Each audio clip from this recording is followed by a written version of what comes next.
Okay, I think we're all set.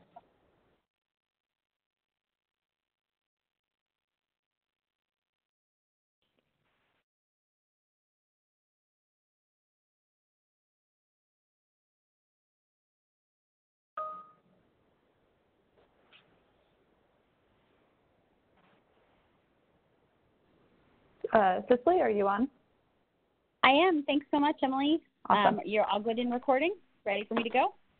Yep, we're all set.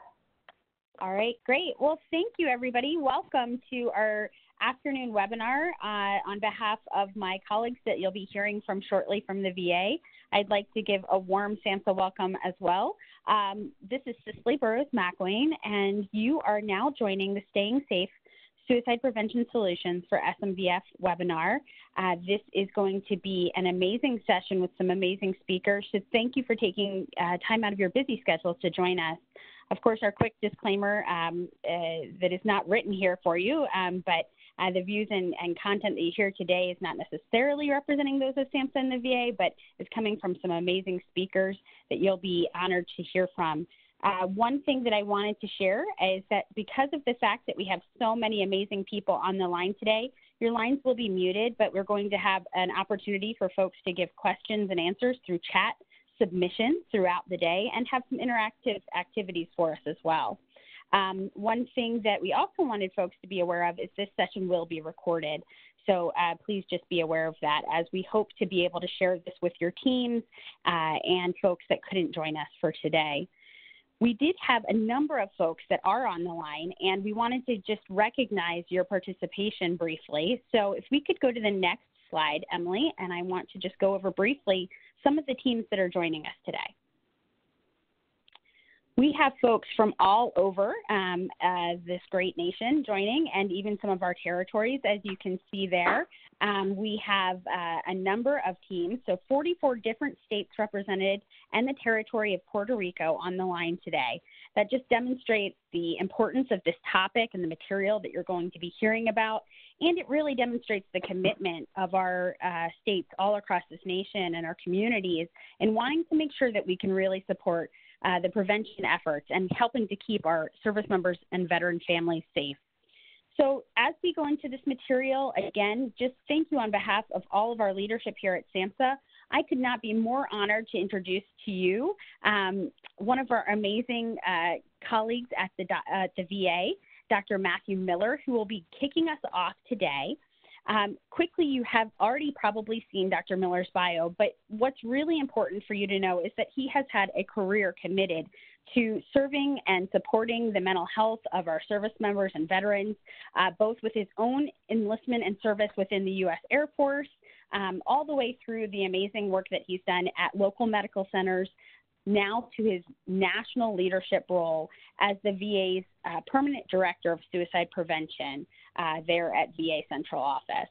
Many of you probably know about his amazing work that has already taken place by helping to stand up what is known as one of the most outstanding suicide prevention hotlines in the world with Veterans Crisis Line, which is now also known as the Veterans and Military Crisis Line.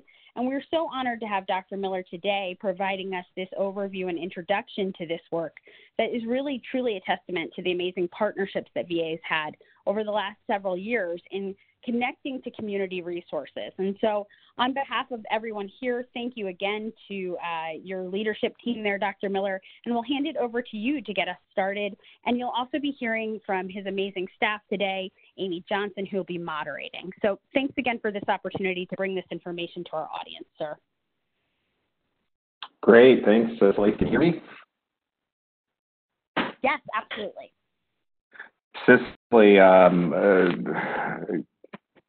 equally glowing thanks to you and to the SAMHSA team for the collaboration that we experience on a daily basis working with you and with the governors and mayors challenge therein.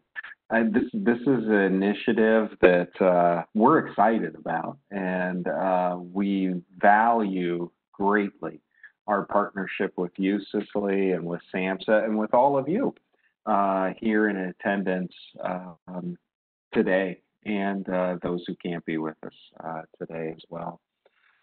Anything complimentary that Cicely stated. Otherwise, is all credit to the team, including Team VCL and Team SPP. I'm looking forward to you having the opportunity to hear from Amy and other members of the VA team here today. So with that in mind, it really amidst a challenging time, to say the least, and a difficult topic, I'm glad to be joining you. I think the message that we have is important and life-saving, and the message is that suicide is preventable. There is hope beyond hurt. There is through internal and external. There is treatment that actually works, and there's a future through challenges.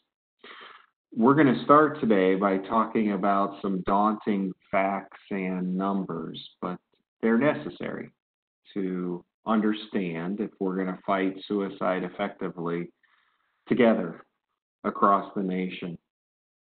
So we're going to talk openly and honestly about the problem of suicide, but that's going to pave the road to, I hope, a fruitful, worthwhile discussion for you about hope, healing, and treatment. On to slide, I think it's slide 3 within the, maybe it's slide 2 within the presentation, a national public health problem. Talking about the hard facts, I'm going to ask a question that I mean in all seriousness. Does it feel like you're seeing and hearing more about suicides? In some ways, you can say that's good. We're talking about it, and you couldn't necessarily say that previously. But on the other hand, you'd also say, yes, I am, and you probably are, because suicide rates have been on the rise in our country for the last 20 years. An important point is that although I stand here before you today representing the VA and our nation's veterans and our efforts in suicide prevention for our veterans, the fact of the matter is that suicide is a national problem that includes veterans, but it extends beyond veterans. In 2017, which is the last data that we have that also allows us to pair veteran-specific data, there are 45,390 American adults who died by suicide. That's in comparison to 31,610 American adults that died by suicide in 2005. So take a look at 2005, think back to that time in your life, where you were, what you were doing. The number was 31,610.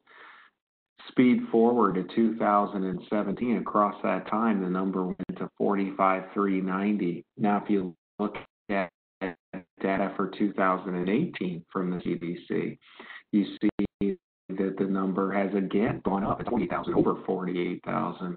For 2018. Within that group of 45,000, it included 6,139 veterans. You do a similar comparison. I take a look back at 2005. Where was I? I was in Oklahoma stationed. I was in United States Air Force captain, and I was in charge of suicide prevention at our installation. That was Joint Services pilot training. 5,787 veteran deaths in 2005 to suicide. 2017, 6,139. Veterans account for 13.5% of all deaths by suicide among U.S. adults and constituted 7.9% of the U.S. adult population. So you can see that there's a mismatch there. You can see, though, that the veterans accounting for all deaths by suicide has gone down. It was 18.3% in 2005. It was down to 13.5% within 2017.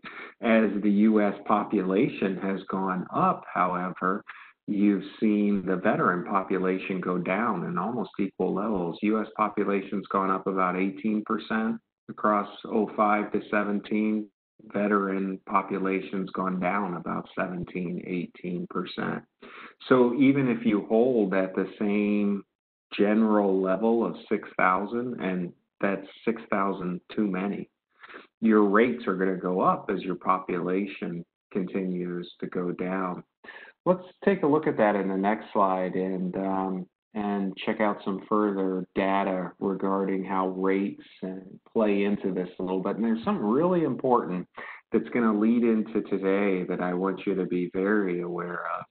If you take a look at rates with regard to sex, male, female, taking a look at females, the rate of suicide, according to our last annual report, was 2.2 times higher among female veterans compared with non-veteran adult women. It was 1.3 times higher among male veterans compared to non-veteran male adults. The highest rate of suicide was male veterans aged 18 to 34. The highest count was individuals 55 and older. What this tells us is that whether you're looking at rate or count or the combination, veterans are at a higher risk, which stands at about 1.5 times higher than the general American population. Something else that's higher within the veteran population is firearms and death by firearm, suicide death. 69% of all veteran suicide deaths resulted from a firearm injury. Now, firearm injury is high, frankly. In the non-veteran population as well, it's around 49-50%, but in the veteran population, even higher, and the 70% number. Next slide.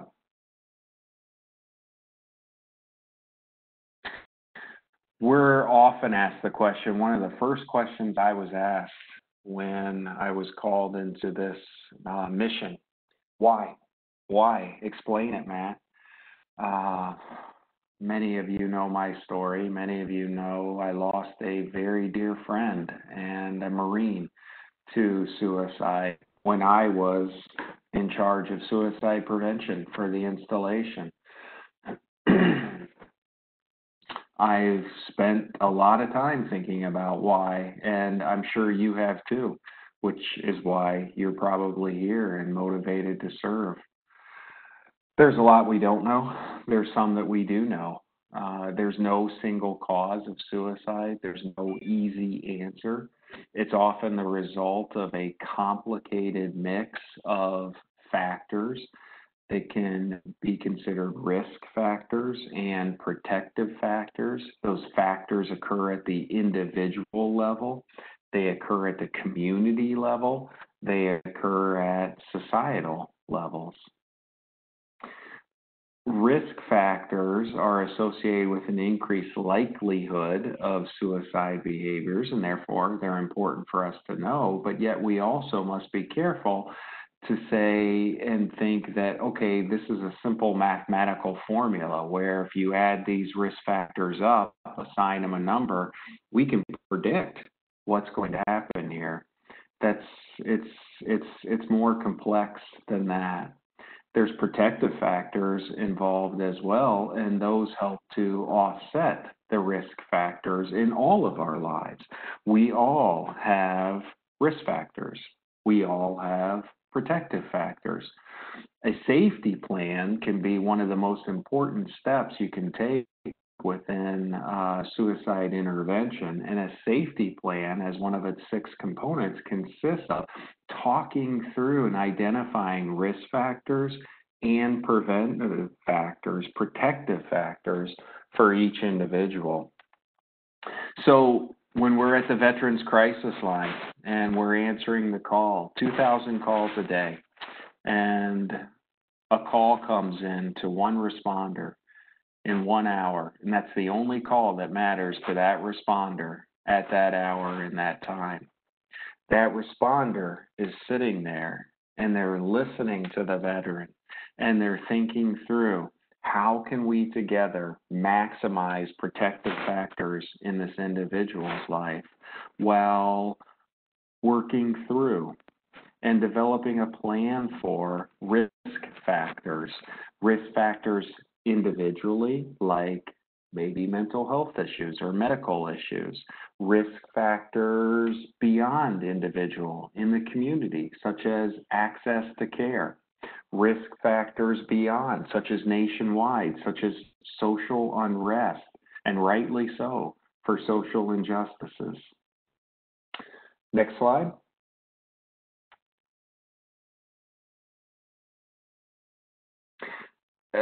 One of the things that is so often misquoted is the deaths per day. It's not a statistic me or the team likes because mathematically, statistically, it's just plain not the best. It's flawed. Now, basically what you do is you take 6,139 and you divide it by 365. Is that the way it actually happens? No, it's not. Not even close. But it helps people to wrap their mind around it and helps people to understand the seriousness of suicide and veteran suicide. When you go there and think this through and you look at the data, veteran specific, separated from service members, separated from guard, 17 per day die by suicide in 2017 by the 2017 data. That group can be broken down to those without VHA use within 2 years prior to their death, those with VHA use within 2 years of their death. With VA use is 6, without VA use is 11. So we see here that our plan and our approach necessarily must involve each of you, every one of you within the sound of my voice, because you reach the 11, you may reach the 6. Now, I may have limited reach with the 11, but what about the community within which these veterans live and reside? There may be touch points and points of influence, points of support, preventative factors to help offset the risk factors that you, through states, through cities, through communities, can bolster and reinforce. Next slide. This gives an overview of method of suicide, and it's a little bit busy. I want the key point to be, I want you to take a look at the firearm line. It's the first row, far left column. And I want you to just take a look across that first row and see how the numbers are overall higher than any other row. Take a look at the percentage of veteran suicide deaths by firearms, 69%. Compare it then to suffocation, 15.8, poisoning, 9.9, other, 5.0. You can see the big discrepancy between firearms and other methods within the veteran population. You can see that played out within the male veteran population in particular.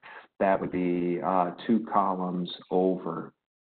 You can see when you compare female non-veteran versus female veteran, female veterans are much more likely statistically to die by firearm in suicide than non-veteran females. All reinforcing the point that lethal means safety is a life-saving discussion within the broader life-saving discussion of suicide prevention. Next slide. Here's an important point to understand. Remember I opened by saying suicide is preventable? This fact never really occurred to me, or I guess I just didn't know it to be fact to this level. But if you were asked, so how long does a suicidal crisis last? Is it brief? Is it prolonged? The research seems to indicate that the time from decision to action is typically less than 1 hour. Within 5 minutes, 24%. 5 to 20 minutes, 48%.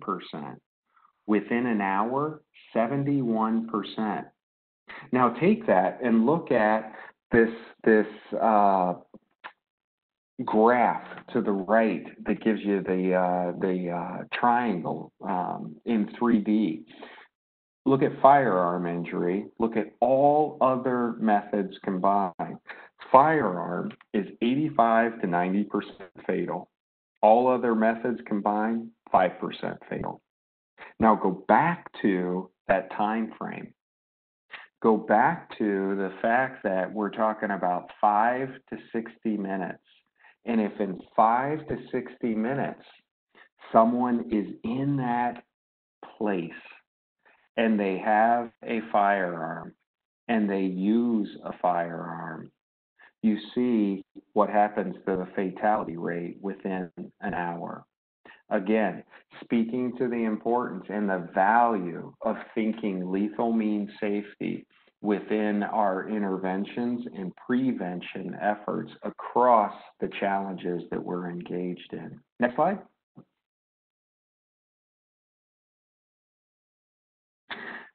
Lethal means safety works. A lot of people say, but does it really work? Is it worth it? It's a lot of money. It's a lot of investment. You know, this debate raged in a major city for some time. The debate was, would lethal means work if we were to spend the money to create restrictions around a bridge? Would people just go to another bridge nearby? The fact of the matter is that they didn't, and they don't, as a whole, across the board. Reducing access to lethal suicide methods is one of the few population-level interventions that's been shown to decrease suicide rates. Now, here's an important message of hope as part of this. About 90%, again, in blue, bolded for you, 90% of people who survive a suicide attempt do not go on to die by suicide. Go back into your head to those dimensional triangles. 80, 90% fatality rate within that 60-minute time period versus 5%. But within that group that survived, 90% did not go on to die by suicide. Once again, emphasizing the point of suicide is preventable. If we can collaborate with veterans, people ahead of time to help them survive a suicidal crisis, it's likely, I'll say it again, it's likely we have prevented suicide for the rest of their lives. Next slide.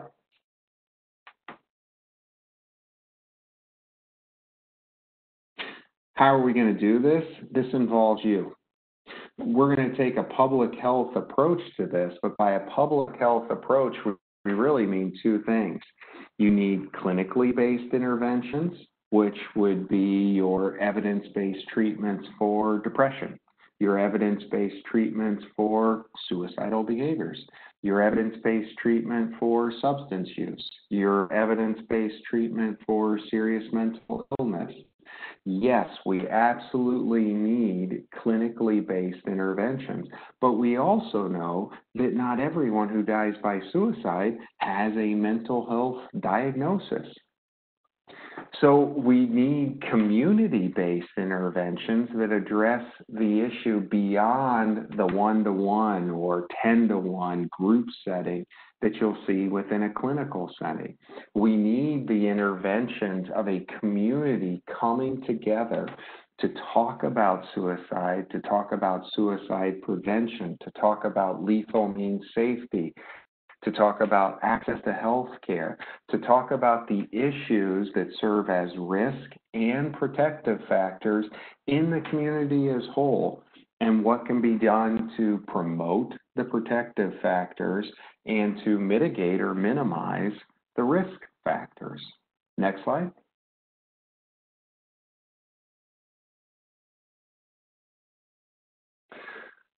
We have two plans.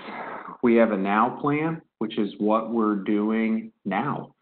We have a plan that's built on 5 planks, bridging now to the future in the strategic plan. And one of those planks is lethal means safety. We know we can do more in the VA now. Our strategic plan, 6 years, 2.0, that's the marathon. And that's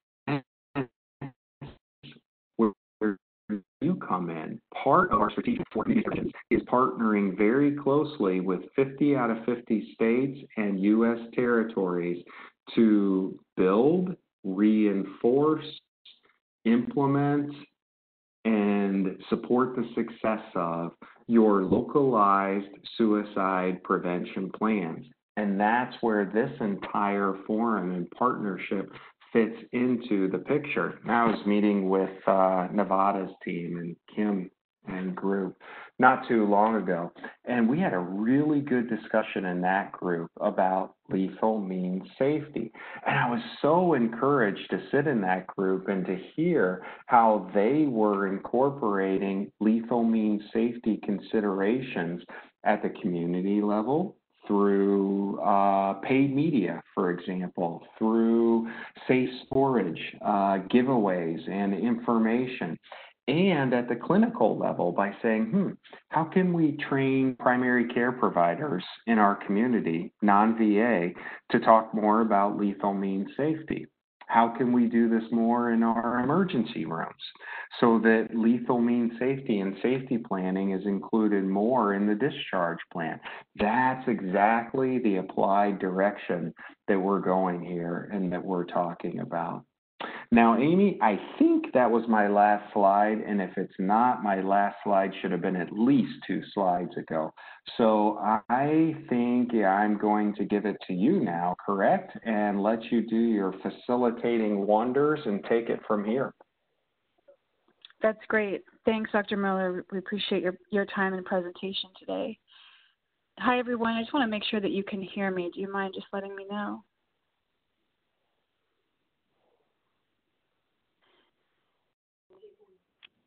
Yes, we can hear you. Okay, thank you. So hopefully now all of you have been able to see the backdrop and the importance of why we're here today with Dr. Miller's leadership and with the robust team that many of you from VA are on and the teams that we've built in the community with SAMHSA's help. We're excited to now hear from our partners. And so about a year ago, in January of 2019, VA announced our partnership with the National Shooting Sports Foundation, as well as the American Foundation for Suicide. We're going to hear from experts from both of those organizations next, and we hope that you can bring any of the questions that you have into the chat box. Because our group here today is so large, nearly 300 participants, we are going to need you to use the chat box as opposed to audio to ask any of those questions. Also, if you have experiences in your local community of how you've been able to implement lethal means safety, whether that was around firearms, medication, a specific location like Dr. Miller referenced earlier, please let us know what those great examples are of collaboration and prevention. we would like to follow up with you and learn more about the different examples that you have. After we hear from NSSF and AFSP, we're also going to hear from another expert at VA, Dr. Liz Karras-Pilato. She's going to give us a deeper dive into the toolkit that we'll talk to you today about. That's a resource for you and hopefully give you the momentum needed to implement the specific features of that toolkit. So again, thanks for joining us, and I will now pass over to Mr. Joe Bartozzi, who is the President and CEO of the National Shooting Sports Foundation. Joe? Amy, thanks very much, and thanks to all of you that are on the call today or on this webcast.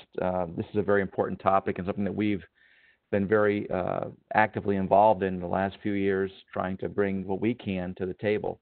And before I kind of get into the main thrust of my discussion, I want to just talk about the concept of community. Dr. Miller mentioned this before, and I've heard this in other contexts within the VA suicide prevention program. But to me, I think this is a very important concept. The community comes in all shapes and sizes. In our world, with the firearms industry, gun owners, firearms retailers, shooting ranges, they form a community. And we, in reaching out to these folks to try and help them with understanding suicide and the fact that suicide is preventable with our toolkits and such, we've received great support from these folks. There is a genuine appetite, I should say, for these folks coming together and paying attention to what we have to say on this topic. And by tapping into the community, we also reach a lot of veterans. Whether or not they're receiving VA care is one thing, but a lot of veterans work in the firearm industry. And in fact, at our trade show, every year we have a large trade show, and we have over 350 companies that are veteran-owned that exhibit at that trade show. So we have an audience that we can get to very quickly that includes a lot of veterans, and the fact that we can bring this information to bear, I think, is very helpful to the efforts here that we're all committed to. So we can get into the next slide, please. We can talk about a little bit what the NSF is and what it does. I recognize that many of you on the call may not be familiar with the National Shooting Sports Foundation is or what it does. Essentially, we are the trade association for the firearm and ammunition industry. And as you see here, we have 9,000 member companies. Again, we're not individuals, but we have companies that are members, and we have a number of programs that are committed to supporting safety and safe storage. So, just to put it in perspective or in some context, the firearm industry generates about $60 billion in economic activity, employs about 300,000 people in that throughout the country. So our job as a trade association is to kind of give voice to those companies and those jobs that are represented by manufacturers of firearm and ammunition, retailers, ranges, suppliers to the industry, the media. And as I mentioned, we've got a number of programs that are designed to work in concert with public and private enterprises, including federal and state agencies, regarding firearm safety, preventing illegal sales, for example, stopping burglaries and robberies of gun shops, improving the background check system so that pertinent records, including mental health records, are in the system so that when a background check is done, the data is viable and accurate. Of course, we have a thrust right now of preventing suicide, and we have a long-standing program to promote safe storage of firearms when they're not being used. So that's a little bit of context of kind of what it is that we're doing at the moment. Next slide, please. So to try and make it simpler for us and for our members, we try to break it down into 4 basic things that we do on behalf of our industry: advocate, educate, promote, and communicate. And we think these are important things because certainly we are a trade association, so protecting jobs and the lawful commerce of firearms is extremely important to us. It's part of our mission. But education is equally important, and we spend a good deal of time and effort educating our industry members and non-members, frankly, not only regulatory compliance to make sure they're complying with the law surrounding the sales or the use, transportation, export, import of firearms and ammunition, but also where to legally hunt, where you can legally shoot. We have a lot of online and in-person resources for that. So education, to me, is really a powerful part of what we do. Naturally, we promote hunting and the shooting sports. We promote the safe and responsible use of firearms and safe storage. Our trade show, with regard to promoting, we bring in people from all over the world in media to see the scope and breadth of our industry, and that gives us a forum to get our message across. And we communicate that through a wide variety of medium, whether it be social media, whether it be websites, YouTube, in-person seminars, again, to get the message out about our programs, which by and large have a very strong safety component to them. Next slide, please.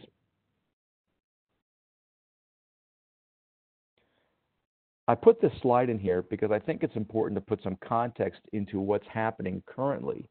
The year 2020, we're seeing, frankly, unprecedented firearm sales, and I think there's a variety of reasons for that many of you can certainly guess at. But we're seeing that in the first quarter of the year, 2.5 million new gun owners, we estimate. That's a big number, and it's something that we haven't seen in my 35 years of being in the industry. That's something that I haven't seen to this extent before. Those folks need to be trained and educated in safety, safe handling, safe storage. Okay. Likewise, they need to be trained in how to prevent or identify warning signs for suicide. And we've partnered with folks like AFSP and VA to try and bring that information to bear. And we have a way to get that out there through our many social media and communication channels. But I think if you see this infographic that's here on the screen, this is something that we created fairly recently because of all the new gun owners out there. And this is a little thing we put together with hyperlinks to all of our safety, or not all, but certainly much of our safety program that's pertinent to these types of issues. And we saw a big uptick in people going to our websites seeking out this type of safety information. So that was very gratifying for us because it shows that people are concerned about this.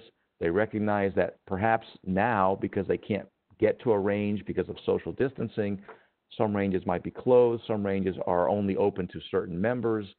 So I think it's very important that we provide as much online training as we possibly can. So this is one of the tools that we're using to get the word out. And a lot of it stresses, of course, safety. Next slide, please. And this brings me back to, we talked about the public-private partnerships early on and the cooperative efforts that we have with other organizations, including the AFSP and the VA. And on May 8th, we did a webcast with Dr. Miller and Dr. Moutier from AFSP. It was hosted by a firearm group, the United States Concealed Carry Association, and they have the ability to reach hundreds of thousands of firearm owners, individuals. That group, USCCA, does a lot of training on the safe and responsible use of firearms, so we thought it was a perfect partner to reach out to, and they helped us by hosting this event. And it allowed us, the NSSF, to open doors to the firearm owning community. We get back to that concept of community again. And this is the most important thing I think that we bring to the table. And I've said this before, that no one can do everything, but everyone can do something. And what we can do through our partnerships, through these public-private relationships that we have, is we can bring people to bear to this issue and this discussion. And we received a lot of very positive feedback from the viewers of that show, and really it's generating discussion, which is the first step to getting help, is people talking about it, people recognizing this might be an uncomfortable topic, but certainly there are things we can do. And by us providing a conduit to the gun-owning community, we're opening up another line of communication for AFSP and VA professionals to come in and really help the situation. Next slide, please. So this is just a little bit of a history on our relationship with the AFSP and the VA. We started in 2016 with AFSP, and I want to put this again into context in that 2/3 or nearly 2/3 of all firearm-related deaths are suicide. They're not homicide. They're not accidents. So being able to have this conversation bring attention to this very important and frankly very disturbing statistic, I think it needs the input from all sectors, from all parts of the community, and we're certainly there. We're certainly part of that. And similar to our relationship with federal agencies like the ATF, for example, where we work with ATF to prevent illegal access to firearms, we work with local law enforcement on supplying safe storage kits and gun locks. We know that these partnerships work. These partnerships open doors to what otherwise might be a closed universe. So we're really taking this seriously, and we're really doing everything we can to open those doors to our community. Next slide, please. So we started out about 4 years ago by creating with the AFSP a toolkit that identified very important talking points, very important information for how people can get help. We sent out over 6,000 of these toolkits to our members that they can use for their customers who come in and out of the gun shop, but also for their employees to identify, for example, someone who might not be acting quite right, or if somebody wants to rent a firearm. There are certain signs that they might be able to identify that would say, okay, I need to have a conversation with this person to try and see what's going on here before I hand over or sell this person a firearm. We also host typically about 80 live seminars a year on a variety of regulatory compliance and educational issues, including on suicide prevention. Now, of course, this year, the in-person stuff has given way to more online education, of course. But the fact of the matter is, through these outreach programs, we're reaching thousands of gun owners, gun shop employees, and other people in our community all over the country. And the fact is, we also had a booth set up at our trade show for the AFSP to talk about suicide prevention. This was kind of a leap of faith for us. We really weren't sure how this was going to work out. But I have to tell you, I spent a bit of time there in that booth, and the number of people that came over and introduced themselves to the AFSP volunteers, talked about their story, talked about the issues that they were seeing, was gratifying. It was amazing, and it was very well trafficked, that booth, and it demonstrated to me and to all of us at NSSF that there really is an appetite for this subject and a clear desire on the part of our community to learn more and, frankly, to learn how they can help. And that's what we're here, to really get the word across. Next slide, please. Yeah, this is the Have a Brave Conversation poster that goes out with the AFSP NSSF Toolkit. And again, just to elaborate a little bit more about the toolkit, it contains information, including brochures that customers can take, materials for store employees, and how to have that brave conversation, how to start the dialogue with someone who might be struggling at the moment. And, we at NSF have learned an awful lot from AFSP and VA, given discussing the temporal element of a suicidal ideation. And I think, so if someone's there to talk, to start a conversation, this is really, I think, a very important breakthrough for us. And it has been very well received. We get a lot of positive feedback, and people are actually requesting these toolkits and using them. So that is very gratifying. Next slide, please. We've had a program called Project Child Safe since 1999, and really the bulk, or at least a good portion of our suicide prevention efforts kind of started their genesis there at Project Child Safe. And this really stresses safe and secure storage. So 20 years, we've partnered with over 15,000 law enforcement partners all across the U.S. and all the U.S. territories. And our materials that we've given away for free include digital print safety, safe storage information.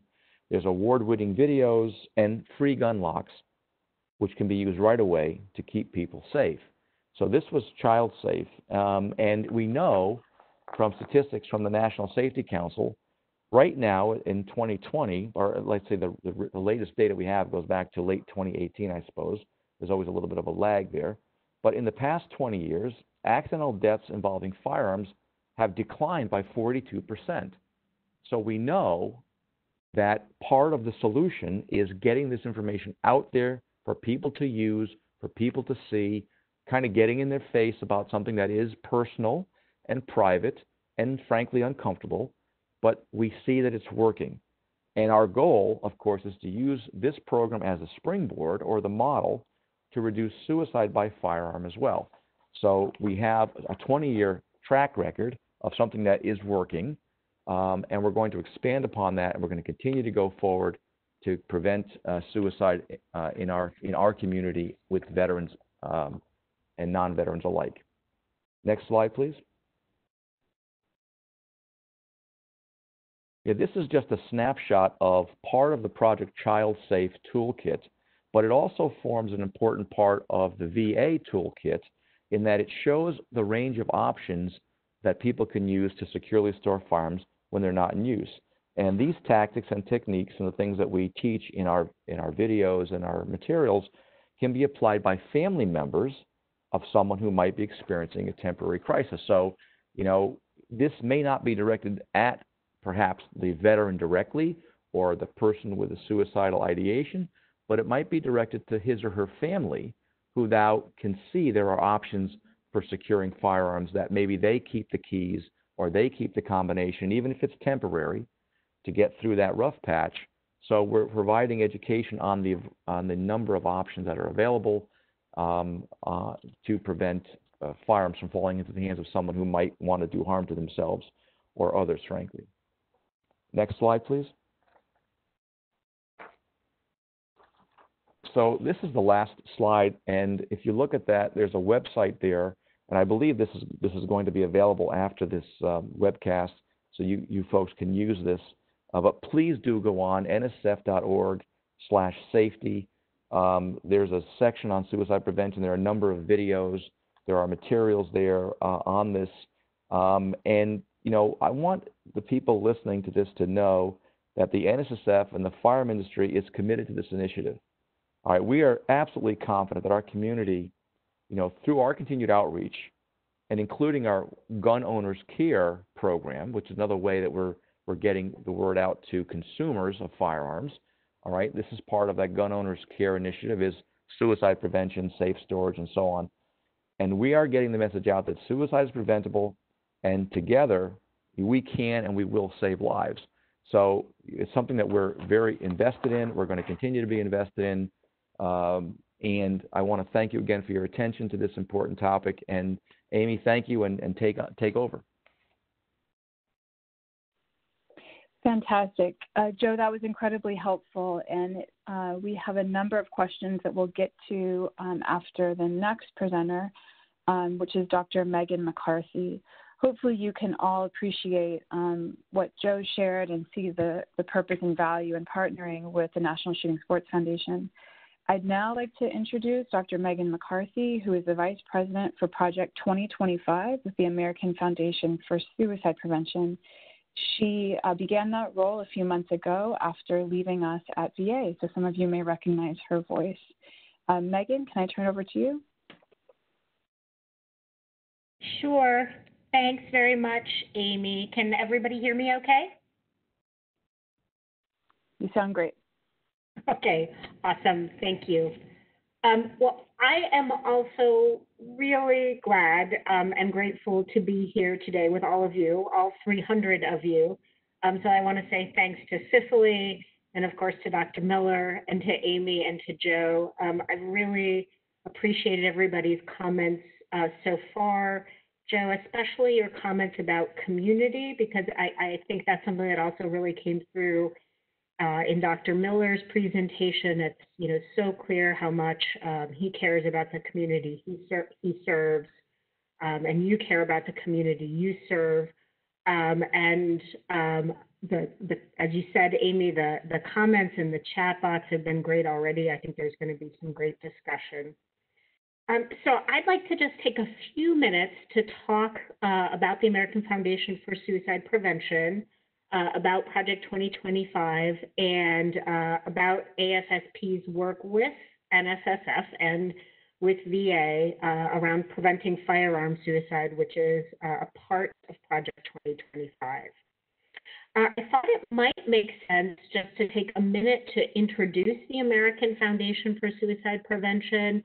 I know we have a lot of folks who have been with the Governor's Challenge for some time, and some new folks on the call. So not all of you may know who we are at AFSP and what we do. So AFSP is the largest not-for-profit organization focused on suicide prevention in the United States. It was established in 1987. And officially, we're a voluntary health organization that was created to establish a nationwide community for those who are affected by suicide, of course, to take action against suicide, and to empower that community through research and education and advocacy. So AFSP focuses a lot on creating a culture around suicide prevention and mental health through funding scientific research, through educating the public about mental health and suicide prevention, through advocating for public policies around mental health and suicide prevention at the national and state level. So for those of you who don't know what that might mean, for example, something around advocating for policies around, for example, training clinicians in suicide prevention best practices like safety planning, or establishing a position around certain kinds of extreme risk protection orders that the research shows are likely to save lives. And the AFSP also exists to support survivors of suicide loss. AFSP has a national office in New York City, and its policy and advocacy office is in Washington, D.C. But the heart of the AFSP is really in its community, in its chapters. There are 75 chapters. There's at least one in every state. So no matter where you are, there's an AFSP chapter in your state. The chapters are largely driven by volunteers, although there are some field staff that are a paid part of the organization who serve as area directors or division directors.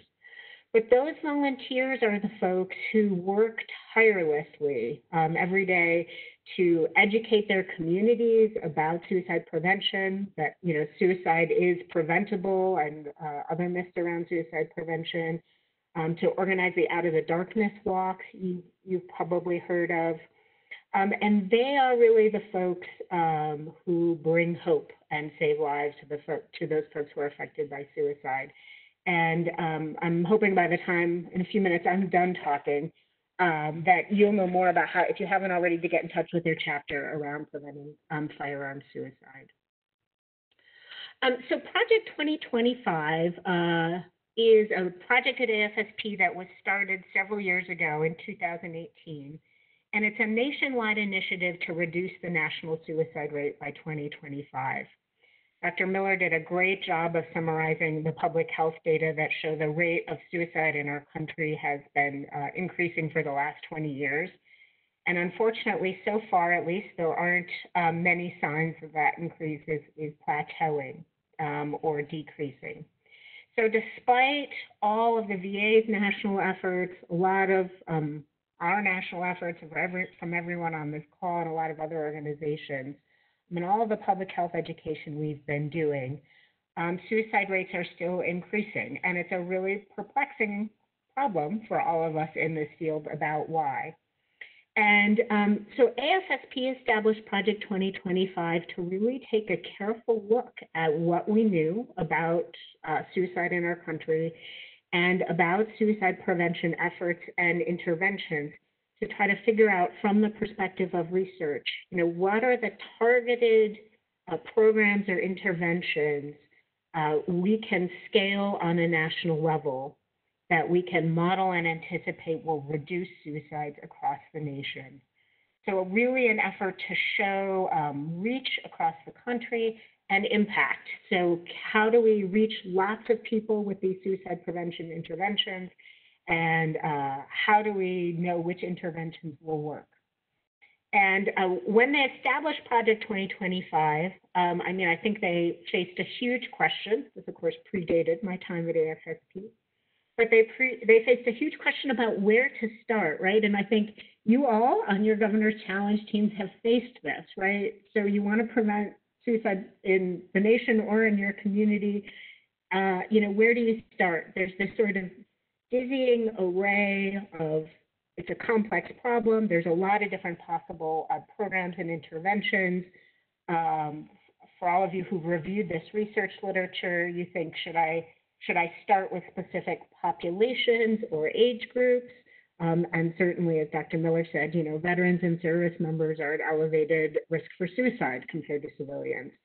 Should I start in specific geographic areas? Should I start with specific interventions? And trying to think through, given our limited time and resources, which interventions will work is what Project 2025 set out to do. So the next slide, please. So Project 2025 focuses on 4 settings, one of which is firearm suicide prevention, and that's obviously what we're here talking about today and what I'll spend most of my time talking about. But preventing firearm suicide is also relevant to at least 2 of the other settings, healthcare systems and emergency departments. So I just want to talk about all of these 4 settings in Project 2025 briefly.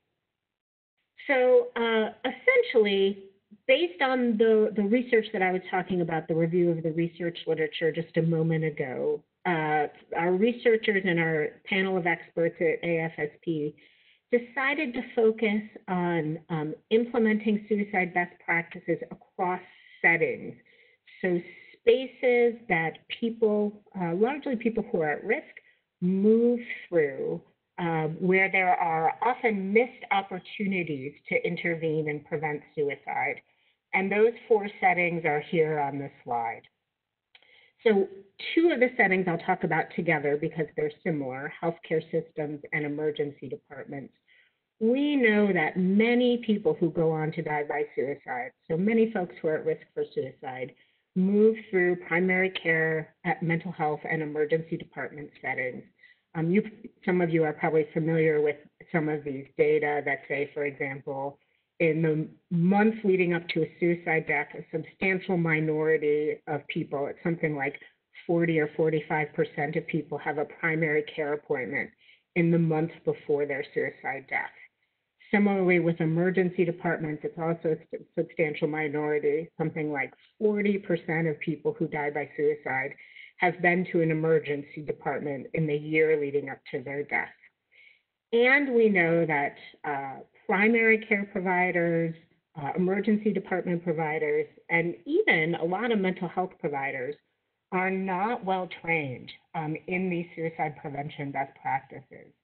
So knowing when to screen for suicide risk, how to do a comprehensive risk assessment, and really relevant for us today, how to do safety planning and lethal means safety counseling, right?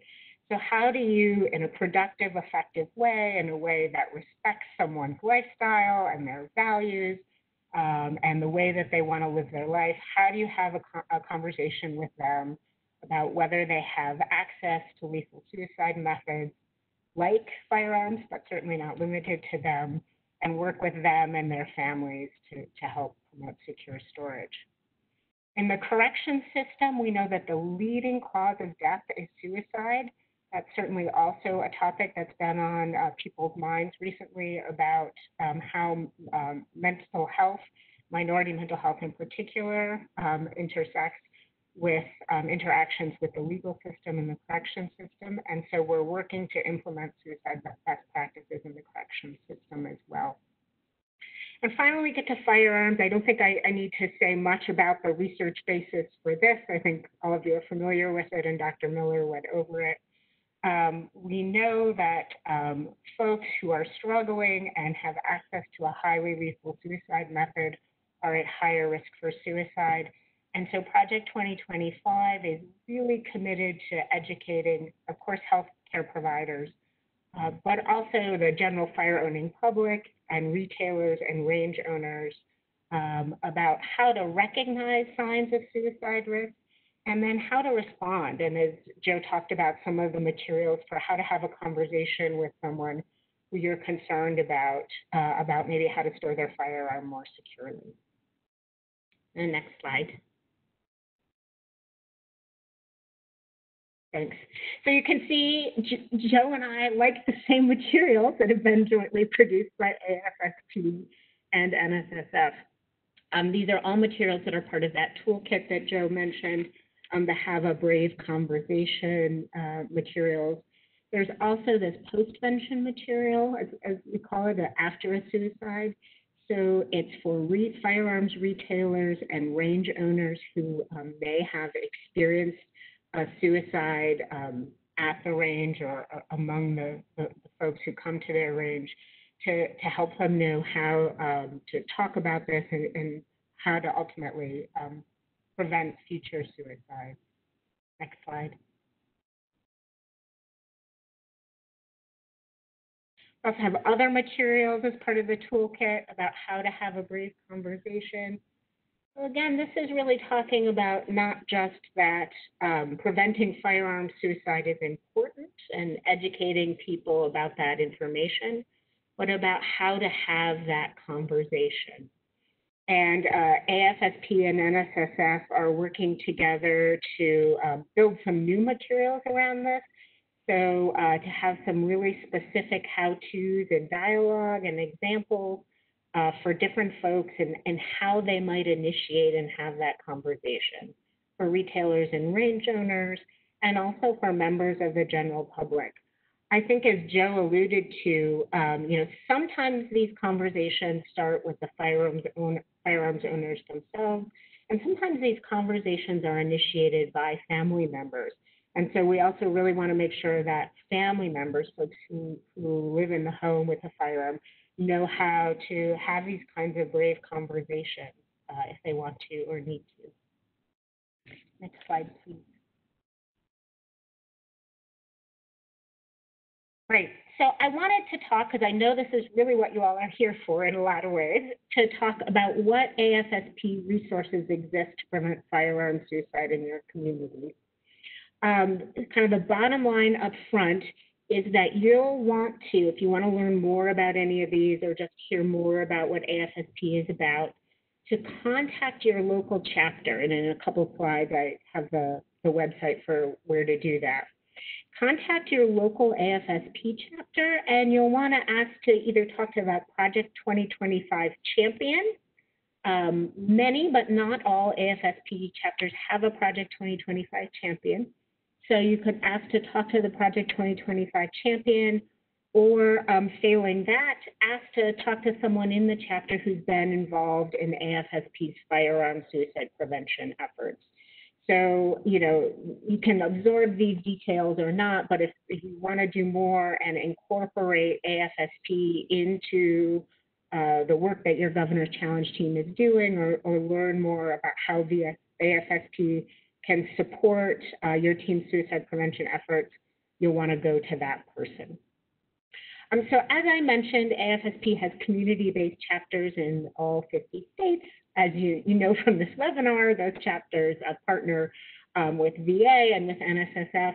And depending on the chapter and the community, a lot of other community-based organizations to build coalitions and facilitate community engagement in preventing firearm suicide. So really working not just at the individual level, although AFSP certainly does that work too for survivors of suicide loss and people who've been personally affected by suicide, but really working at this community and to some extent the societal level that Dr. Miller was talking about to help educate, to help raise awareness, and as part of Project 2025, to help train certain groups of people about behaviors that we can take to prevent suicide and reduce suicide risk. As we talked about, we have resources that speak specifically to gun retailers and range owners, and about educating the general public about why we want to prevent firearm suicide and how we can do that, including a small but growing group of resources about local safe storage options and options in the community. So if someone decides that they temporarily want to store their gun outside the home, and for whatever reason they can't or don't want to, say, give it to a buddy, to help sort out what local community temporary storage options are for that. And certainly I and Alex Tweedy, who's my colleague and I think on this call, and the project director, national project director for Project 2025, can help you develop a list of local safe storage options and work with your AFSP chapter if they don't have one already.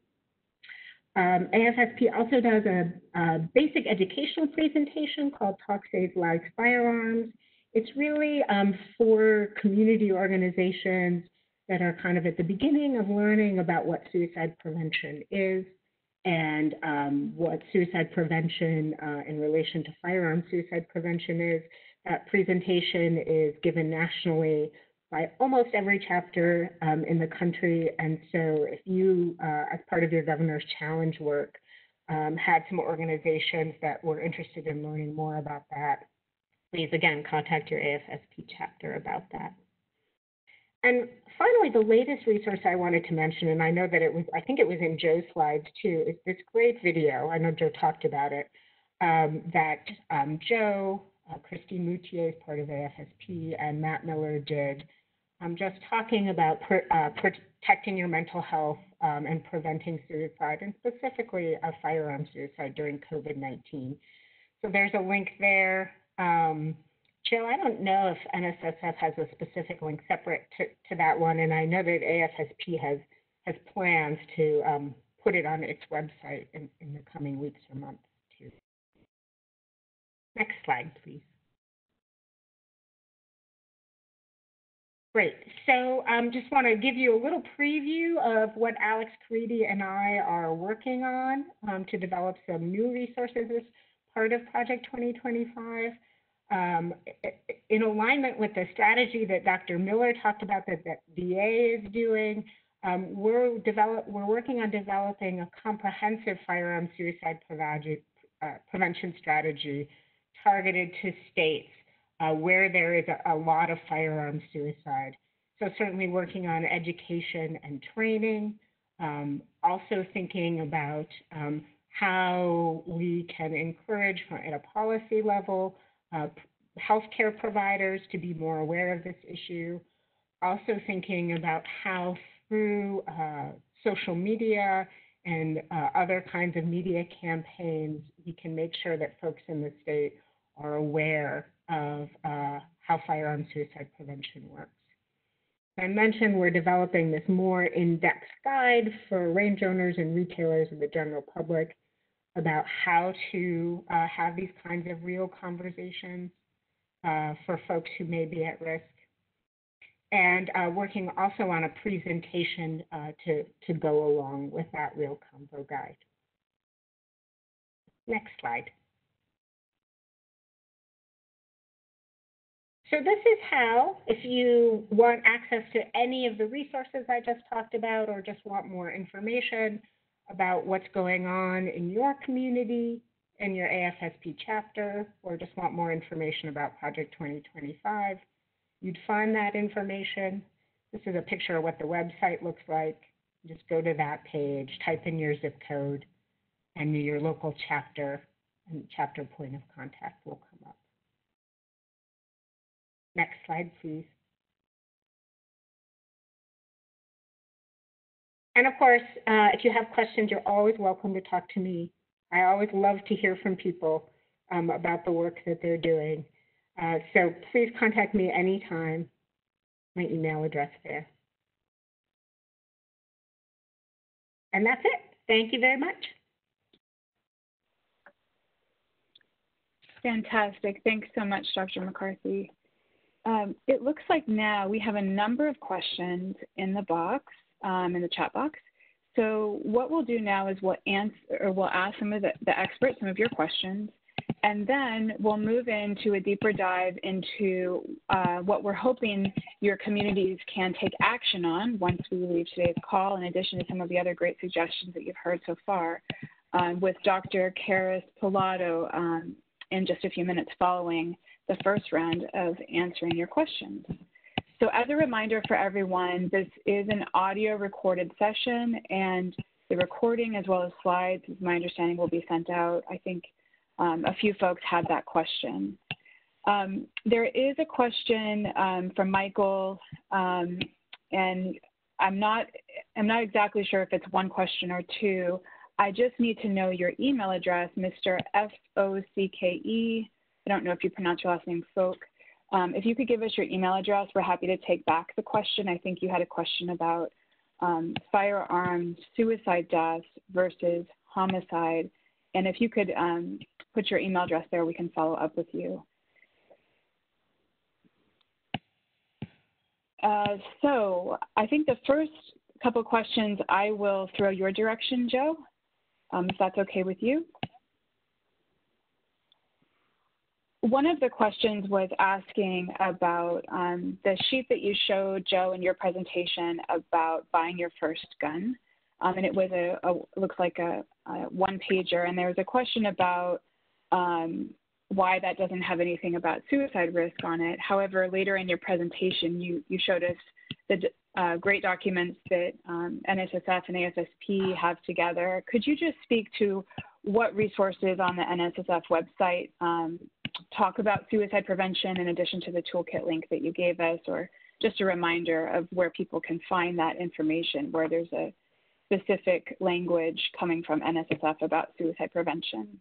Right. The suicide prevention section in our website is under nssf.org, and then there's a tab which references safety. If you click on that, it then takes you to a number of links, whether it be safe handling, safe storage, suicide prevention, and others. But so there's a comprehensive section dedicated strictly to suicide prevention. Identifies where actually people can go on there and order a toolkit for their gun shop or their range. People can go on there and view the videos that we've done with AFSP and others. So it's a pretty comprehensive section. And again, what I showed early in my presentation, the buying the first gun slide, that was really targeted not necessarily as a suicide prevention tool, but it was a part of a way to create the atmosphere of safe storage and safe handling concepts with new gun owners. Because the idea is they're going to have to be responsible to handle these things safely, and in particular, storing them safely. And in truth, by storing them safely, we do know that there is a way to prevent suicide as well. So that's an introductory piece for new gun owners, not specific to the issue of suicide. Great, thank you. A couple more questions. It looks like there's a question out of Florida. What would be recommendations for finding and initiating a partnership at the local level in the state? Dr. McCarthy, we heard from you, and I put in the chat box here how people can look to reach out to their local points of contact within AFSP for their state chapters. But Joe, could you tell us any recommendations you would have for looking to partner with NSSF in the state of Florida, and whether that would be through the member organizations that you have, or any recommendations that you could share? Yeah, that's a great question. I think probably the best place to start would be to reach out to NSSF. By contacting us directly, we can then either decide that this is a program or a group that we have limited resources. We have we only have, there's only 63 people in the entire company, so we're not a big company, but we do have folks around the country that we can reach out to, partners, ranges, places that have really embraced this concept, and we might be able to work directly with them on this particular issue. So best bet would be to reach out to us, and we can then start the conversation with regard to how do we find the resources locally in Florida. Great. And another question specific to you, Joe, is there's a comment here from Kim mentioning that there's veterans or other people who want to have firearms because they're concerned about the neighborhood that they live in or safety. They want to protect their family. Do you have any suggestion about how to engage someone who may be wary about suicide prevention discussions because they feel like they need to have their firearm near them in order to safely protect themselves and their family? Yeah, this is a very important question, and probably the number one question that I get when I go to these events, and that is the natural tension that exists between access to a firearm but also inaccessibility of a firearm when you don't want someone to have access to it. And what we say in our materials, and what I've said, and what I practice personally, is there are a number of options which allow for almost immediate access. So if a person is concerned about their physical security, they can unlock a safe very, very quickly. However, this is where community and family come into play as well, because if someone sees that someone in the household is not well, even if it's for a temporary period of time, they might have to change that combination or change that key fob that allows access. So there is certainly a tension there, but there's no one size fits all. But what I can tell people is that trying to hide a firearm, thinking that someone won't find it, like a child or someone at risk, that is not something that we say that a hidden firearm is not a safe firearm. It's not safely stored. But there are a number of ways to safely store a firearm to secure the family member, but also to protect yourself. And that's just part of the education process and what we spend a lot of time trying to discuss in our literature and our videos. Great, thank you. And one more question for you, Joe. This is a question I believe I've heard you answer a number of times as well. But it is from Michael Brooks. Many veterans and others are staunch Second Amendment supporters and wary of any interaction that may be a pretext for taking away their rights. Could you discuss any comments you have about the work that we're doing here and the connection, if any, to Second Amendment supporters? Yeah, this is look, I've said this before, and you probably heard me say it. There is a line that we will never cross. The Second Amendment is part of the Constitution. It's part of the Bill of Rights. It's part of what makes America America, frankly. And we are not someone that's going to be interested in infringing in any way, shape, or form on the Second Amendment. In fact, I believe that educating people on how to prevent suicide and having a robust Second Amendment are not mutually exclusive by any stretch of the imagination. And in fact, one of the reasons why I think we're involved so heavily is to be that trusted voice to the firearm owning community, that we are certainly not interested in infringing on anybody's rights. But there is a way, if we discuss this carefully and respectfully, there is a way to protect people who might be in crisis while at the same time respecting their constitutional rights.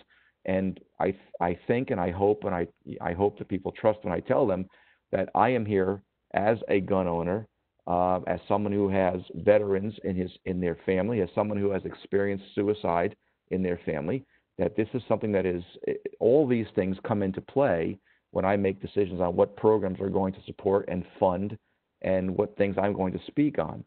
So rest assured that we are very careful and very concerned about things like we hear red flag laws. Without due process, that's a problem for us. However, we are certainly interested in educating people on how to safely secure firearms while respecting the right to keep a firearm. I don't know if that answers the question, but it becomes politically charged in a lot of ways, but hopefully we're here to be that trusted voice in the gun owning community. Great, thank you. And this question may be best for you, Dr. McCarthy, but please let me know. We have a legislator from Montana, Mary Ann Dunwell, who remarks, "Thank you to the National Shooting Sports Association for your collaborative work. How would you suggest we persuade Montana Shooting Sports Association along? So far, it's been very tough." And Joe, if you have comments too, any ideas about collaborating with both organizations in the state of Montana? This is Megan. I'll say a couple comments and then turn it over to Joe, who may have much more to add than I do. Sure, this kind of reluctance or wariness to engage is really understandable for a lot of the reasons that Joe mentioned in the answer he just gave. So I'm not quite sure, what this I don't know if this is, these are particular retailers in Montana or a state organization in Montana. I didn't quite catch that.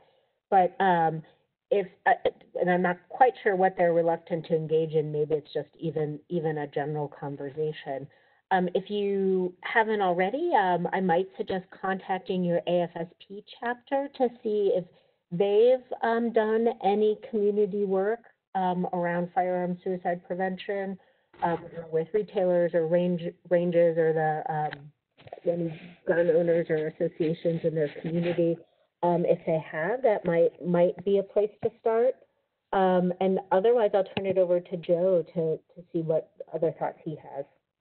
Yeah, I mean, I think part of this gets back to a little bit what I touched on before. Words matter. How you approach someone to talk about the issue matters. Certainly, I know well that this does become a politically charged issue, and there are people, I'm certainly a certain number of people on this call, and that have a particular bias one way or the other with regard to firearms. And I don't mean bias in a bad way, but I mean, have a strong feeling one way or the other. I get all that. But it's how you reach out to them, that group in Montana, how you propose what you're proposing, and what you say matters. If you talk about guns only in the context of suicide without an appreciation for the ability to get outdoors and hunt or to shoot competitively or protect yourself, you're going to turn off gun owners and not going to listen to you. And we learned this from working with our friends at the VA, that if there's a clinician that has a bias against guns, for example, that comes through loud and clear to the patient, and you're going to alienate the patient before you ever get a chance to work with them. So, I think having NSF help to buffer that and assure people that we're certainly not an anti-gun organization by any stretch of the imagination, quite the contrary, but there is mutual common ground if we choose to work at it and find it. And that's what I'm here to commit to doing.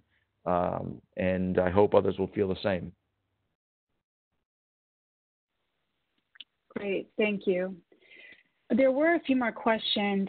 Specifically, someone wanted to be able to share on social media the great work that has been discussed today. Perhaps, Jonathan Morris, you could put your email address there. We can also look to get you the handles for all three organizations of where we post our social media content so that you can do the same. Some people had comments here that I wasn't sure if they were questions. So if they are a question, please put your email address so we can follow up with you as well. Donna, did I miss anything else that you want to call out before we move into our last part of the presentation today, which is specifically about a community toolkit that NSSF, AFSP, and VA have built together for your use?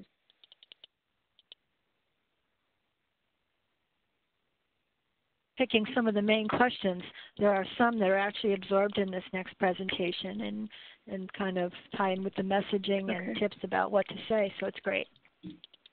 Okay, great. So everyone, please let us know again if you have other comments or questions. And without any further ado, I'm excited to introduce Dr. Liz Karras-Pilato, who is a leader within suicide prevention at VA. She's a co-research director at the Center of Excellence in Suicide Prevention in upstate New York, Canandaigua, New York. And Dr. Karras-Pilato, are you there and ready to present? I am. You can hear me, right? Fantastic. We can. Awesome. Thank you. Great. Thank you, Amy. For everyone who didn't hear my introduction, I'm Liz Karras, and I sit at a policy prevention and research center in Central New York that supports the VA suicide prevention program. So I've been intimately involved in this partnership since its inception as it relates to firearms and the safe storage of firearms for suicide prevention. We can flip the slide, please. My intention today, too, as well, is to provide a really brief overview of the toolkit that our three organizations have co-developed over the past few years. And then ideally leave even a little more time for questions, because I do see in the chat that there's a number of really good questions that are continuing to come through.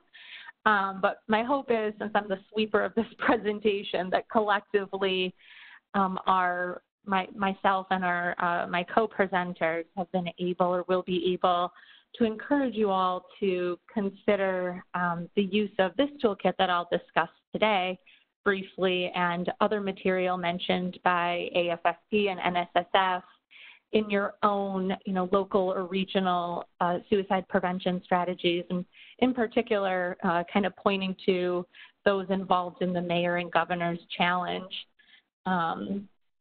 So I think the co-presenters on this panel today did a pretty good job of providing a really, succinct and strong rationale for why we need this toolkit or why this toolkit was developed in the first place. So I won't revisit some of the statistics and facts and important information already shared about firearms and the significance of safe storage, but rather really focus on the background and development of this specific toolkit, and then provide a little bit of kind of the nuts and bolts of what exactly is included in this toolkit and how you could potentially use it locally.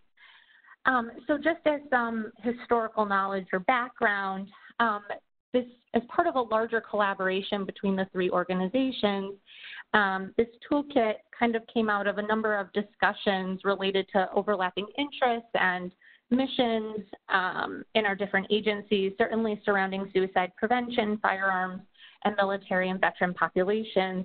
And more specific as it relates to this toolkit and the content of this presentation, representatives of each agency in these conversations were particularly interested in thinking through and developing or identifying methods for providing support or tangible support to communities to really develop local programming focused on suicide prevention and firearms or reducing firearm-related injury or risk for firearm-related injury.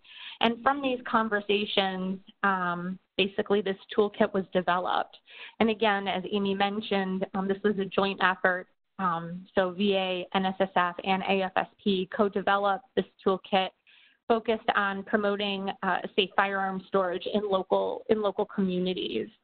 And so really the kind of goal or the purpose of this toolkit, if not well summarized in the title, is really to give communities a blueprint for building an outreach strategy to deliver messages to service members, veterans, their families, and the larger community that really intends to mobilize these groups to, again, promote safe firearm storage for suicide prevention as part of your suicide prevention strategies.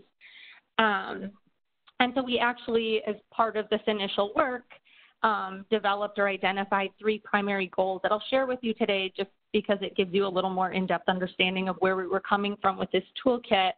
The first being that it intends to educate the community about the significance of safely storing firearms when not in use and motivate engagement in safe storage practices.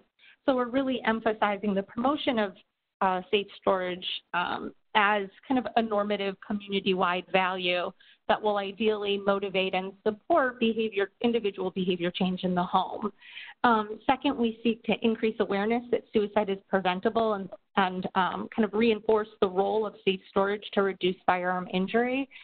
And this topic or this concept has been discussed throughout this presentation, so hopefully it's not foreign as to why it would be a goal of this toolkit. And then finally, we intend to educate the larger community about ways they can help prevent suicide, and in this case specifically by firearm.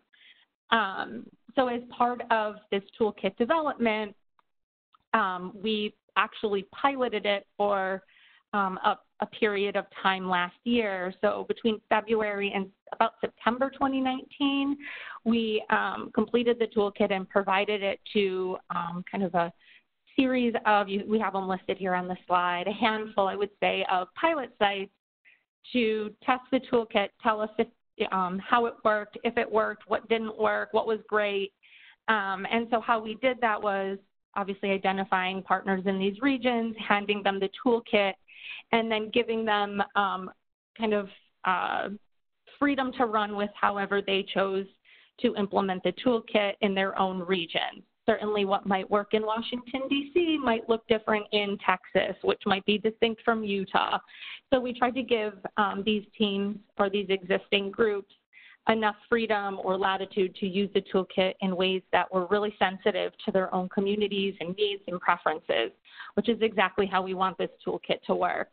And then implementation support was really defined by a series of kind of quarterly calls with the different regions to understand and motivate certainly local adoption of the toolkit, but again, what worked and didn't work, collect information on how they use it, and really, again, motivate the development or use of messaging that's, again, tailored to the local community and local veterans and service members and families and different members that kind of encompass how these different groups define community.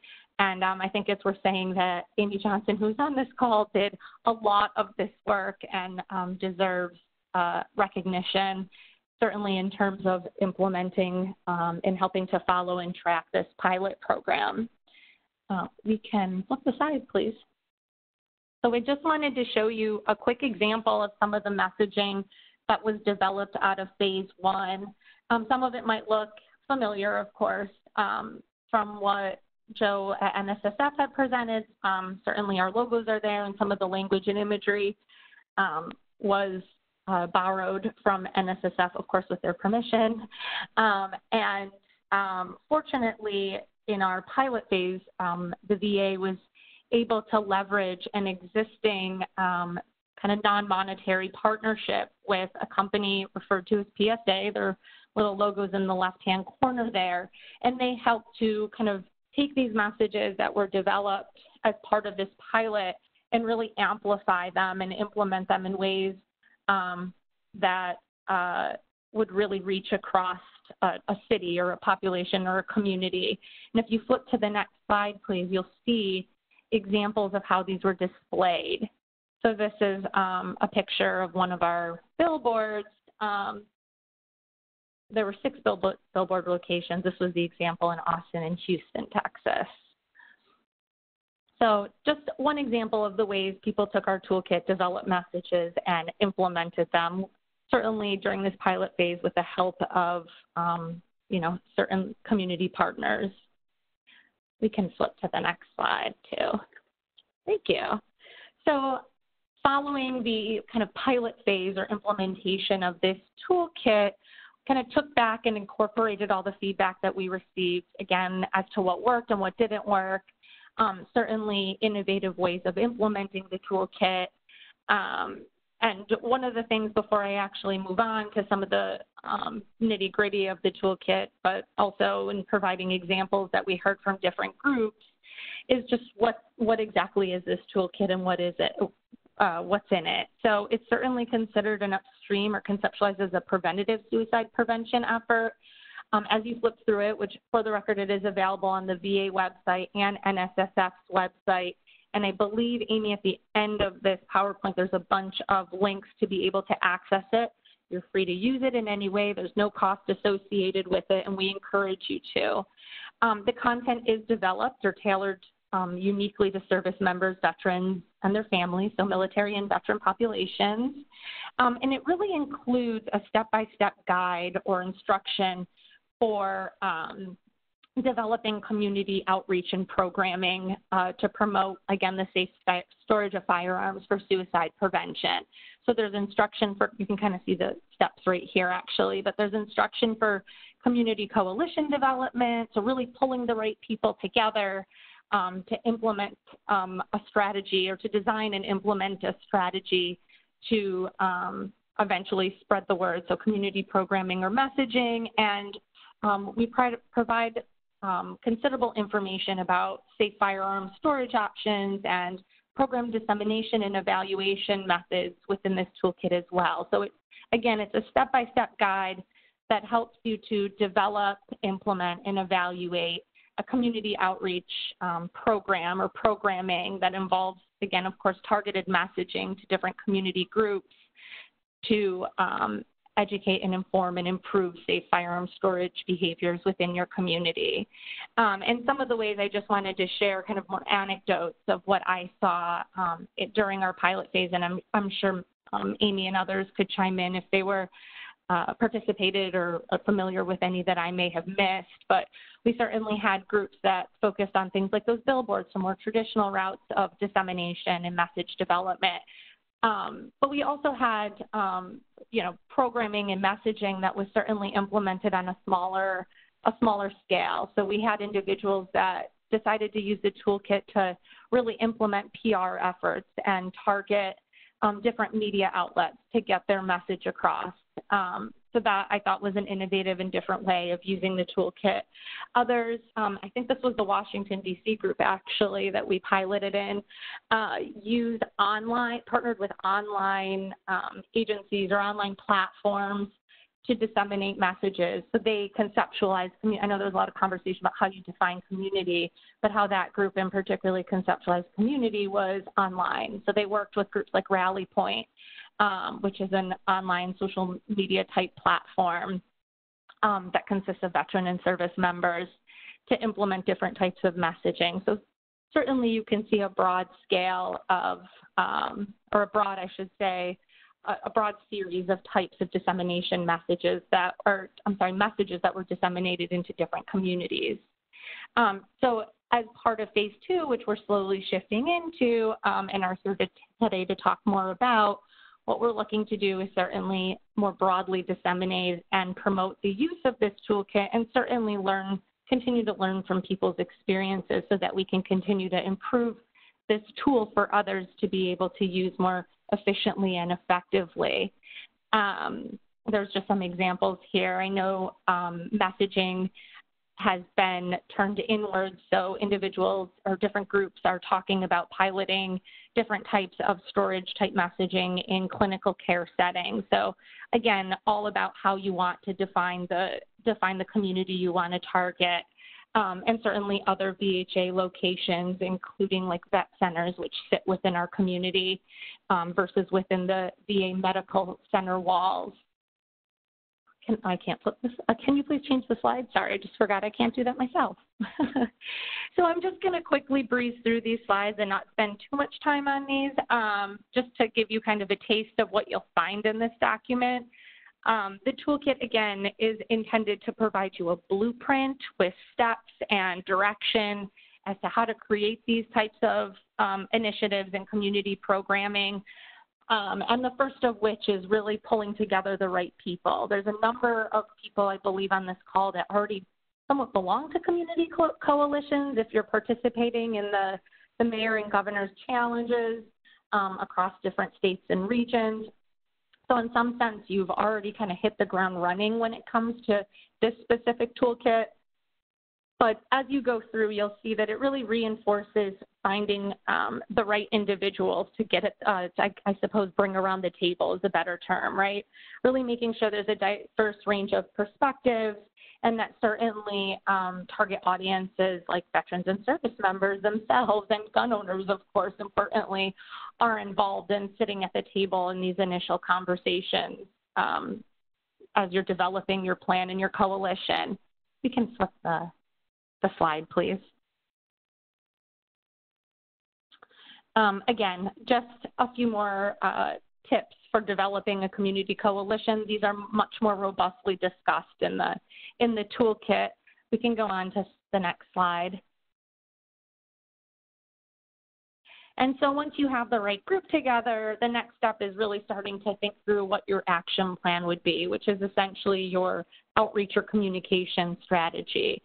And when developing these strategies, it's really important, and I know I've mentioned this multiple times already in my brief presentation, but to consider tailoring this strategy and your messaging to your local ecology, right? So design messages or outreach events or strategies that are consistent with what occurs and how people communicate, and talk about firearms and suicide and safe storage as well in your region or in your community. Again, the way people might discuss firearms and suicide in New York might be different from Pennsylvania, which might be different from another state. So really taking these material and making them your own and making them work for your own region and area and certainly community members. And something to be thoughtful of, and this is something that we've learned fairly consistently across pilot sites in terms of barriers as well as facilitators is really considering the resources that are available to you and the skill set that you have from team members.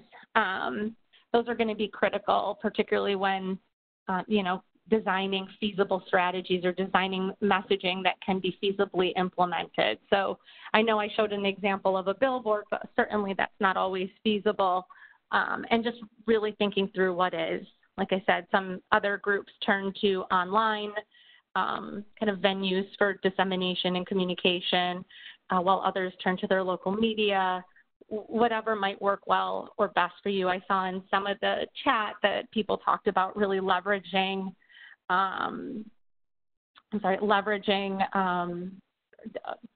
firearm retailers and gun ranges and training opportunities. So really thinking across the board what might be available in your community and what best meets your needs.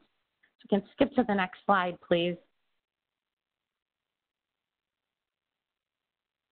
I already covered this. We can skip right over it. Great, thank you. So a critical component to an outreach strategy are the messages that you select. And I think that Joe put it best when he said words matter, right? So this is such a critical component to what you may develop as a group, that it's really important to think through this piece, spend a lot of time developing it. So really making sure that your messages are action-oriented, goal-driven, even if they're to educate a population or an audience on something such as, even if it's just what safe storage may be, you're helping to define certain types of safe storage options, just making sure that whatever you're communicating is clear, it targets the audience interests and needs, and then it certainly is motivating them to respond. I think you can flip to the next slide. It's similar. So again, when you're thinking about, can you go back a slide? Sorry. When you're thinking about messages, there's multiple steps to this. What you'll want to do first is certainly define your audience. And one of the things that I encourage everyone to do, not only on this call, but in my other work, is really to consider and define and narrow who your audience is. While we certainly want to use this toolkit to make the best and the biggest impact we can, you can't always, well, you usually can't hit every single person with the same message and assume some sort of uniform response. So if you're targeting veterans in your community, that's certainly a noble cause, but is there a way to narrow that down even more so that messages might be even more salient or resonate even better? So could it be veterans who hunt, female veterans, returning veterans, veterans who are parents of young children? Those are just random examples of ways that you can really narrow in on a segment of the veteran population so that your messages can be very specifically crafted to them and certainly be more salient and meaningful and motivating to them.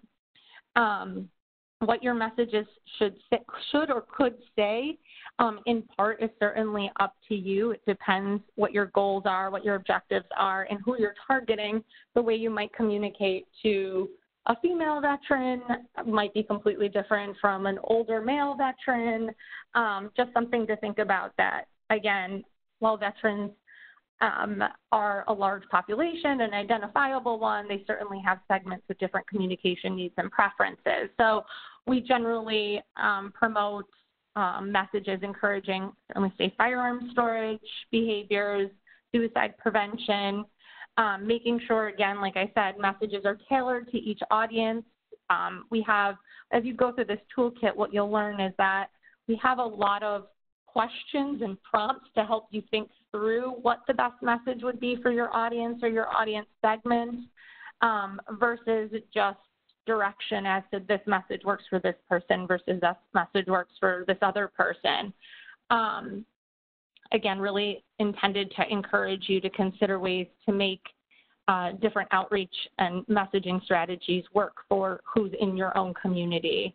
And it's also important to consider format. So again, if we go back to the billboard, really considering what type of message you can get across in a format where someone's driving by and they have 10 seconds to look at it. versus something that would be sitting in a doctor's office or patient center area that they can read while they're waiting 20 minutes for a doctor's appointment. So just really thinking through how you can conform to the format and really that your messages are effective in the amount of time that an individual might be exposed to them. So we can flip to the next slide. So as much as we want to provide resources to inform best practices, and one thing to note as you go through this toolkit and ideally use it, there's a number of recommended messages that already exist that you could potentially tailor or tweak to your own needs.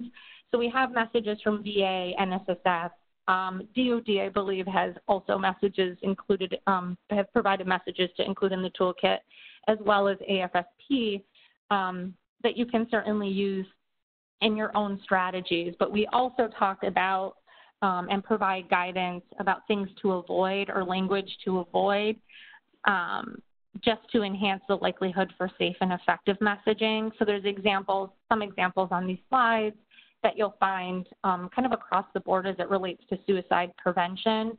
I think that in my experiences, people's intent is that they're so passionate about suicide prevention that perhaps the message sometimes comes across not intentionally inflammatory, but not intended or not communicated as intended. So it's really important about checking language with firearm owners and other key stakeholders and audience members to ensure that your messages are well received and communicated, because we all have the best of intentions here, and certainly don't want to implement or disseminate anything that would potentially be ineffective. We can flip to the next slide, please. Some other suggestions, again, more broadly for suicide prevention messaging, but certainly apply here. Dr. Miller talked about this in his conversation or his introduction earlier, talking about the cause of suicide. We don't typically promote or encourage individuals to frame suicide as having a single cause, and certainly not that firearms would be that single cause. Stressing that suicide, of course, is preventable, kind of acknowledging the multifactorial nature of suicide, that it can affect any individual across multiple types of communities.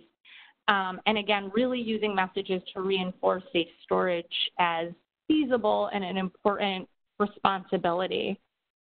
We can flip to the next slide. Okay, we're almost done here.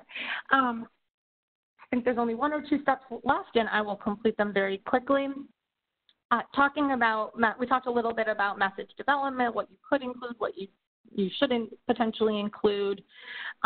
Designing messages or picking messages is really only half the battle. I know I alluded to this earlier, but disseminating messages is equally important. So you could have the most amazing, perfect message that you've developed for firearm owners or for individuals at risk for suicide, but you also need a matching strategy to get that message to them, and certainly a strategy that reflects how they receive information, right? So certain populations might get information online or through the news or through a billboard. So really thinking about ways to disseminate content. It might be a community presentation where, a traditional PSA or something like that's not actually played, but it's a trusted individual that's communicating the message. As a very quick example, I was doing a similar event or effort in West Virginia, in a rural area of West Virginia, and in that region, the communication mechanism of choice were priests and pastors in the local churches on Sunday, and they disseminated the message as part of kind of a church service for us. So kind of a unique, but certainly tailored to the local community mechanism for messaging. So just something to think about, creating the right message is half the battle, but getting it to the individuals is equally important. And we can flip the slide. Finally, in the toolkit, we provide, you can flip it again. We provide a number of resources and different methods for dissemination. Again, we have a social media safety toolkit, and that can help you disseminate messages effectively. These are all included in links at the end of the PowerPoint. You can move through the slide again. the final piece to the actual toolkit is feedback and monitoring and evaluation.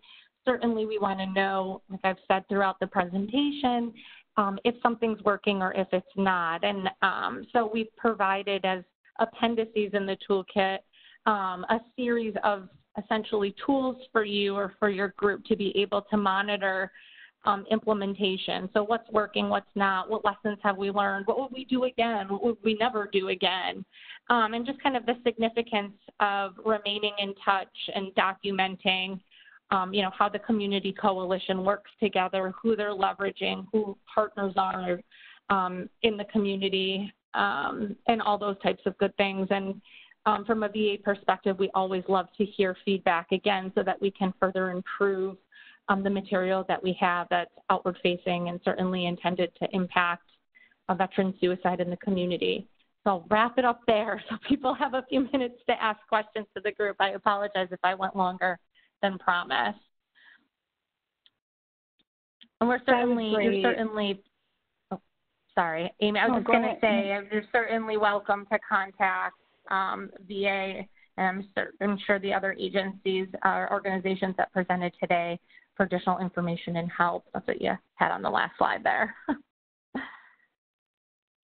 Great. Thank you so much, Dr. Karras. And that was incredibly helpful as far as a lot of the questions we had were both before the presentation, but also today, were also how can we take more action? And so the toolkit provides you very specific details. The subject matter experts that helped to create this toolkit are on the phone with you today. So we can definitely follow up and provide assistance if at a state level you have questions or if you have questions that we could follow up with. Thank you so much for that. And if you have additional questions for Dr. Karras, make sure that you put them in the chat. Please also provide us your email address because I know our time here is running short. And then the slide that you see on the screen, when you receive these slides, if you haven't gotten them already, you will after the call today. We've provided you a number of resources that you can share in your community. They're all publicly facing resources. We wanted to make sure that we call that out because we won't go through all of them today. With that, I just want to double check the chat box and the time.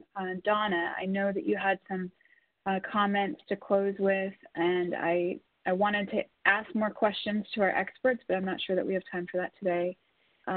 So how do you think we should close? I think that if people want to keep adding to the chat box and leave us your email, we'll try to get back answers to your questions. I think we're running towards the closing here. There are a couple of things.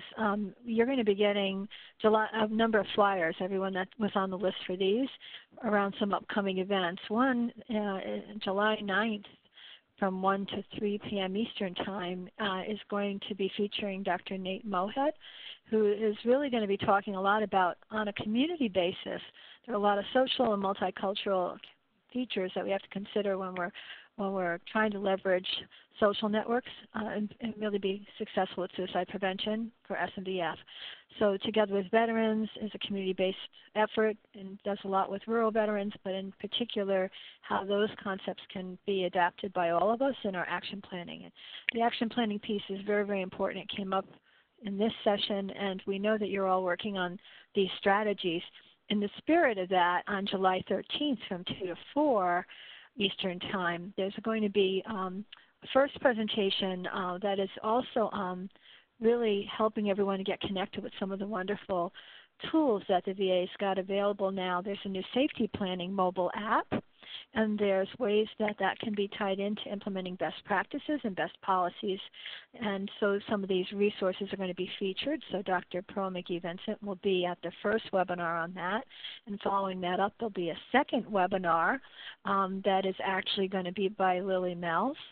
And she's going to be really taking a deep dive into safety planning and how you can adjust how you go about integrating that at home. So there are a number of these flyers coming out. We gave you just a couple because time is short, but wanted to make sure people know that these things are on their way coming out to you, and you should be holding up your calendar for that.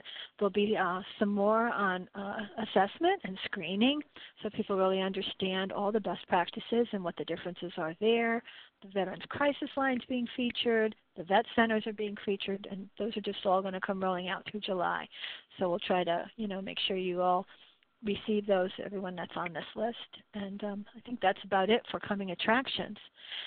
Thank you. Thank you, everyone, for your time. And I'm going to turn it back to you, Amy, because I know people are busy and we have about a minute. Great. I think there were some questions, just wanted to call this out, about adoption and implementation of the toolkit that Dr. Karras presented today. And there may be questions about adoption just broadly, whether it's within the firearm industry or the chapters of AFSP.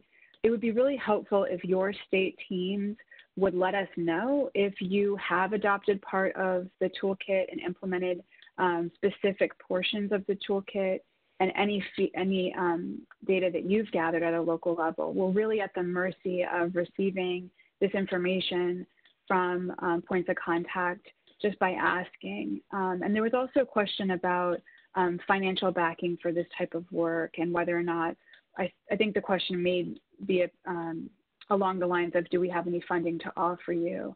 I just wanted to also point out that at this point in time, VA does not have grant-making authority for suicide prevention, although there have been a number of pieces of legislation introduced at the federal level to make that possible. So stay tuned for that. There are definitely grants and things that can be applied for at the local level, but as we sit here today, we don't currently have a vehicle to move funds to the community for the purpose of this type of work. So that is why we pulled together our partners and are trying to put together as many resources as we can to offer them to the community to provide you technical assistance and access to subject matter experts, in addition to pursuing hopefully what will come out in the next few months of a vehicle for grant-making authority. Thank you all for your time.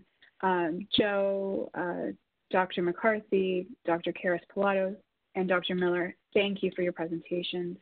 This is certainly the largest group and most active in the chat box that we've had in some time. Remember that we need to hear from you about the successes or hurdles that you have, and we will follow up. Just give us about a week to get to all your questions, and we hope to answer all of those as well. But thanks again.